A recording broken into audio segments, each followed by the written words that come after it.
നമസ്കാരം. PSC പരീക്ഷകൾക്ക് തയ്യാറെടുക്കുന്ന എൻ്റെ എല്ലാ കൂട്ടുകാർക്കും വിൻഡോ എജ്യൂലേക്ക് സ്വാഗതം. വരാനിരിക്കുന്ന 10th ലെവൽ പ്രിലിംസിനായിട്ടുള്ള ഒരു സ്പെഷ്യൽ സെഷനാണ് നമ്മളിന്ന് ഒരുക്കിയിരിക്കുന്നത്. ഈ ഒരു സെഷനിലൂടെ നമുക്ക് കേരള ചരിത്രത്തിലെ വളരെ പ്രധാനപ്പെട്ട എപ്പോഴും ചോദ്യങ്ങൾ വരുന്ന ചില ഭാഗങ്ങൾ ഒരുമിച്ച് പഠിച്ചെടുക്കാം. ഇത് നിങ്ങളുടെ പരീക്ഷാ തയ്യാറെടുപ്പുകൾക്ക് ഒരു വലിയ മുതൽക്കൂട്ടാകുമെന്ന കാര്യത്തിൽ ഒരു സംശയവുമില്ല. ഓക്കെ, അപ്പോൾ നമ്മുടെ ഇന്നത്തെ പഠനം ഒരു സാധാരണ ക്ലാസ് പോലെ അങ്ങ് കേട്ടിരിക്കുകയല്ല, മറിച്ച് ഇതൊരു ചാലഞ്ചാണ്. PSCയുടെ ഒഫീഷ്യൽ ചോദ്യപേപ്പറുകളിൽ നിന്ന് തന്നെയുള്ള ചോദ്യങ്ങളെ നമുക്ക് ഒരുമിച്ച് നേരിടാം.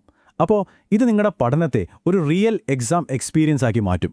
ഹായ് ഗായ്സ്, വിൻഡോ എഡ്യൂലേക്ക് സ്വാഗതം. സബ്സ്ക്രൈബ് ചെയ്യൂ, ബെൽ ഐക്കൺ അടിക്കൂ, ഒരു ക്ലാസും മിസ്സാകരുത്.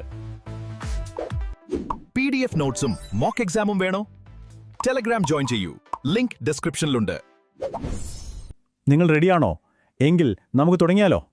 ഇതാ വരുന്നു നമ്മുടെ ആദ്യത്തെ ചാലഞ്ച്. 1812 നടന്ന പ്രസിദ്ധമായ കുറിച്യ കലാപത്തെക്കുറിച്ചുള്ള ഒരു ചോദ്യമാണിത്. ചോദ്യം വളരെ ശ്രദ്ധയോടെ വായിക്കുക, എന്നിട്ട് ശരിയുത്തരം കണ്ടെത്താൻ ശ്രമിക്കുക.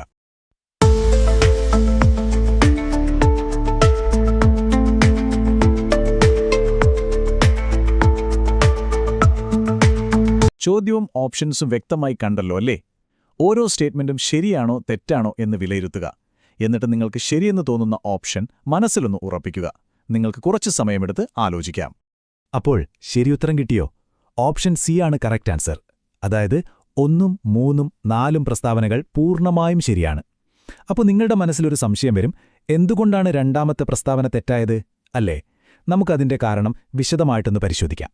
ഈ സ്ലൈഡിലേക്ക് ഒന്ന് ശ്രദ്ധിക്കൂ. കുറിച്യ കലാപം നടന്നത് 1812 വയനാട്ടിലാണ്. ബ്രിട്ടീഷുകാർ അടിച്ചേൽപ്പിച്ച നികുതി നയങ്ങളായിരുന്നു പ്രധാനപ്പെട്ട കാരണം. അതിന്റെ പ്രധാന നേതാവ് രാമനമ്പിയായിരുന്നു. ഇതിൽ നിന്ന് തന്നെ നമുക്ക് മനസ്സിലാക്കാം I, 3, 4 എന്നീ പ്രസ്താവനകൾ ശരിയാണെന്ന്. ഇനി രണ്ടാമത്തെ പ്രസ്താവനയിൽ കുറിച്യർക്കൊപ്പം കുംഭാര വിഭാഗം എന്നാണ് കൊടുത്തിരിക്കുന്നത്. എന്നാൽ യഥാർത്ഥത്തിൽ കലാപത്തിൽ പങ്കെടുത്തത് കുറുമ്പർ എന്ന ആദിവാസി വിഭാഗമാണ്. കണ്ടോ, ആ ഒരൊറ്റ വാക്കിലെ വ്യത്യാസമാണ് ആ സ്റ്റേറ്റ്മെന്റിനെ തെറ്റാക്കി മാറ്റുന്നത്. PSC പരീക്ഷകളിൽ ഇത്തരം ചെറിയ കെണികൾ നമ്മൾ പ്രതീക്ഷിക്കണം.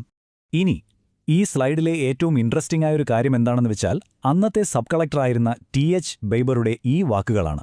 ഒന്ന് ആലോചിച്ചു നോക്കൂ.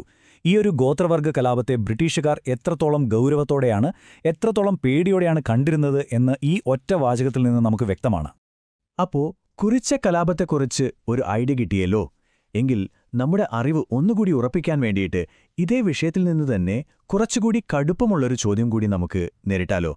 റെഡി. ഇത്തവണത്തെ നമ്മുടെ ചലഞ്ച് കുറിച്യ കലാപത്തെക്കുറിച്ചുള്ള തെറ്റായ പ്രസ്താവനകൾ കണ്ടെത്തുകയാണ്. ചോദ്യം വളരെ ശ്രദ്ധിച്ചു വായിക്കണം. തെറ്റായ പ്രസ്താവനയാണ് ചോദിച്ചിരിക്കുന്നത്. ഈ പ്രസ്താവനകൾ ഒന്നുകൂടി വിലയിരുത്തൂ. നമ്മളിപ്പോൾ പഠിച്ച കാര്യങ്ങൾ വെച്ച് ഇതിലെ തെറ്റുകൾ ഏതൊക്കെയാണെന്ന് വളരെ എളുപ്പത്തിൽ കണ്ടെത്താൻ സാധിക്കും. ഒന്ന് ശ്രമിച്ചു നോക്കൂ. ശരിയുത്തരം ഓപ്ഷൻ സി ആണ്. അതായത് രണ്ടാമത്തെയും മൂന്നാമത്തെയും പ്രസ്താവനകൾ തെറ്റാണ്. എന്തുകൊണ്ടാണ് അവ തെറ്റായതെന്ന് നമുക്ക് നോക്കാം. നോക്കൂ, രാമനമ്പി കലാപത്തിന്റെ നേതാവായിരുന്നു, അല്ലാതെ ബ്രിട്ടീഷുകാരുടെ സൈന്യത്തിൽ ഉദ്യോഗസ്ഥനായിരുന്നില്ല. അതുപോലെ ഈ കലാപത്തിന്റെ നേതാക്കളുടെ കൂട്ടത്തിൽ പാലിയത്തച്ഛൻ എന്നൊരാളുണ്ടായിരുന്നില്ല. അതുകൊണ്ടുതന്നെ പ്രസ്താവന 2ഉം 3ഉം പൂർണ്ണമായും തെറ്റാണ്. വളരെ ക്ലിയറല്ലേ? ഓക്കെ, നമ്മുടെ അവസാനത്തെ ചലഞ്ചിലേക്ക് കടക്കുകയാണ്. കേരള ചരിത്രത്തിലെ പ്രധാന സംഭവങ്ങളുടെ കാലഗണന, അതായത് ക്രോണോളജി നിങ്ങളുടെ ഓർമ്മയിലുണ്ടോ എന്ന് പരിശോധിക്കുന്നൊരു ചോദ്യമാണത്. ഇത് വളരെ വളരെ പ്രധാനപ്പെട്ട ഒരു ഏരിയയാണ്. ഈ 4 ജോഡികളിൽ തെറ്റായി കൊടുത്തിരിക്കുന്നത് ഏതാണെന്ന് കണ്ടെത്തുക.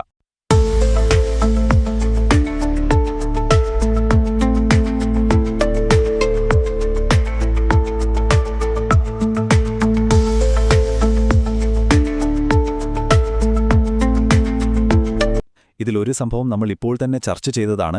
അത് നിങ്ങൾക്ക് വലിയൊരു ക്ലൂ ആയിരിക്കും. നിങ്ങൾ ശരിയായി ഊഹിച്ചു എന്നെനിക്കുറപ്പാണ്. തെറ്റായ ജോഡി ഓപ്ഷൻ ഡി ആണ്. കാരണം എന്താണ്? കുറിച്യ കലാപം നടന്നത് 1812 നമ്മൾ ഇതിനോടകം 2 തവണ ആവർത്തിച്ചു പഠിച്ചു കഴിഞ്ഞു. ഈ സ്ലൈഡ് ശരിയായ കാലഗണന നമുക്ക് കൃത്യമായി കാണിച്ചു തരുന്നുണ്ട്. ആറ്റിങ്ങൽ കലാപം 1721, കുളച്ചൽ യുദ്ധം 1741, കുണ്ടറ വിളംബരം 1809, അവസാനം കുറിച്യ കലാപം 1812. ഈ ടേബിള് നിങ്ങളുടെ ഓർമ്മയിൽ നന്നായി ഉറപ്പിക്കുക. PSC പരീക്ഷകളിൽ കാലഗണന ചോദ്യങ്ങളൊരു സ്ഥിരം സാന്നിധ്യമാണ്, മറക്കരുത്.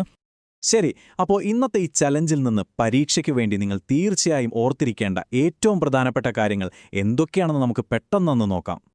അപ്പോൾ പരീക്ഷയ്ക്കായിട്ട് ഈ 3 കാര്യങ്ങൾ നിങ്ങളുടെ മനസ്സിൽ ഉറപ്പിക്കുക. 1, കുറിച്യ കലാപം വർഷം 1812 സ്ഥലം വയനാട് നേതാവ് രാമനമ്പി 2 കലാപത്തിന്റെ പ്രധാന കാരണം ബ്രിട്ടീഷുകാരുടെ തെറ്റായ നികുതി നയമായിരുന്നു 3 കുണ്ടറ വിളംബരത്തിന്റെ വർഷം 1809 ഇത്രയും കാര്യങ്ങൾ ഓർത്തുവെച്ചാൽ ഈ ഭാഗത്ത് നിന്നുള്ള മാർക്ക് നിങ്ങൾക്ക് ഉറപ്പാണ്. ക്ലാസ് ഇഷ്ടപ്പെട്ടാൽ ലൈക്ക് ചെയ്യൂ, നിങ്ങളുടെ തോട്ട്സ് കോമെന്റ് ചെയ്യൂ, ഫ്രണ്ട്സിനോട് ഷെയർ ചെയ്യൂ. ഞങ്ങളുടെ കോഴ്സിൽ ചേരാൻ ലിങ്ക് ഡിസ്ക്രിപ്ഷനിലുണ്ട്.